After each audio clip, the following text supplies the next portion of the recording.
Right, picture this. Dublin, a few months back, decided it was time for a spring clean.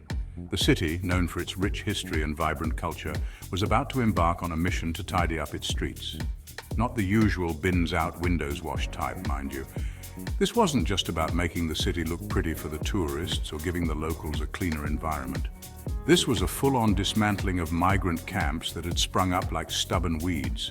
These camps, often hidden in plain sight, had become a part of the urban landscape, a stark reminder of the ongoing migrant crisis.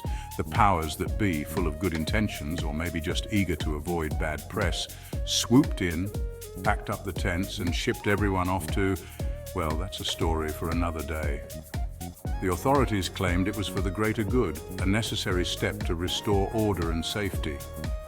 Point is, job done, right? The streets were cleared, the camps dismantled, and the city could breathe a sigh of relief. Ah, if only it were that simple. The reality, as always, is far more complex. The displaced individuals had to find new places to stay, and the cycle of displacement continued. This is Ireland, after all, where even the simplest task takes a turn for the interesting. The city's attempt to clean house was just the beginning of a much larger, ongoing story.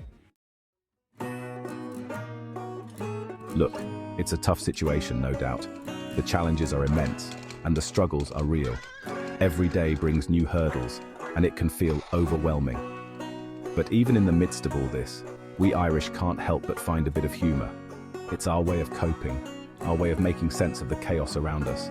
It's in our DNA, like freckles and a fondness for potatoes. Humour is woven into the very fabric of our being, a trait passed down through generations. There's the fella down the pub who reckons the government's solution to homelessness is to wait for a good strong wind to blow the tents away. He says it with a twinkle in his eye, knowing full well the absurdity of it all.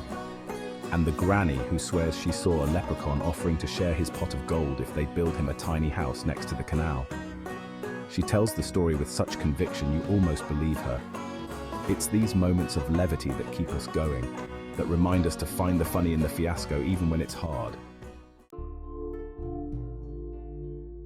The crack in the pub might be grand, but the reality on the streets is anything but. The contrast between the lively atmosphere inside and the harsh conditions outside is stark. We need solutions, and fast. The current situation is unsustainable and demands immediate attention. Some are calling for more emergency accommodation, arguing that temporary shelters can provide immediate relief.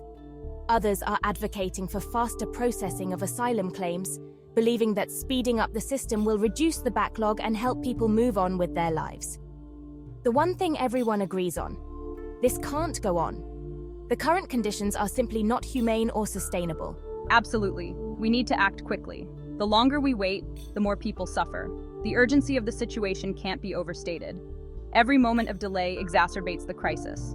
People are suffering, and every delay just makes things worse. We must come together to find a solution that addresses both immediate needs and long-term challenges. Joking aside, the situation in Dublin is a stark reminder of the human cost of failed policies and broken promises. These aren't just tents, they represent lives in limbo, families in crisis, and dreams deferred, and a city struggling to live up to its reputation for warmth and hospitality.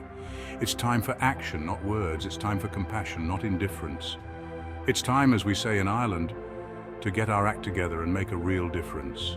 Remember to like and subscribe, and let's create better changes together. Pause 2S. Dublin, like many cities around the world, faces an uphill battle in addressing the challenges posed by migrant camps. The issues are complex, involving not just housing, but also access to healthcare, education, and employment opportunities. But it's not all doom and gloom. There are rays of hope, initiatives showing that change is possible. Community organizations have stepped up, providing essential services and advocating for better policies. Volunteers are working tirelessly, offering food, clothing, and a sense of dignity to those in need. These grassroots efforts, while not a complete solution, demonstrate the power of collective action and compassion. With concerted effort, empathy, and innovative thinking, Dublin can transform these migrant camps from symbols of failure into beacons of hope. Together, we can make a difference. Pause 2S. As we've journeyed through the intricacies of Dublin's migrant camp challenges, several key themes have emerged.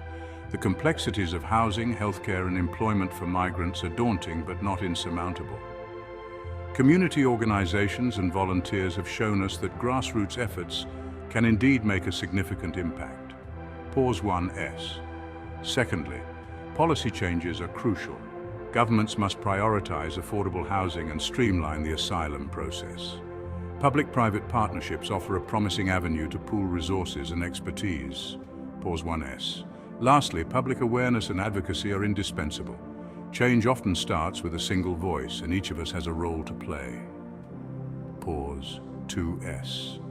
Thank you for taking this journey with us. Let's continue to push for the change we wish to see in the world. Until next time, stay hopeful and stay engaged. Remember to like and subscribe.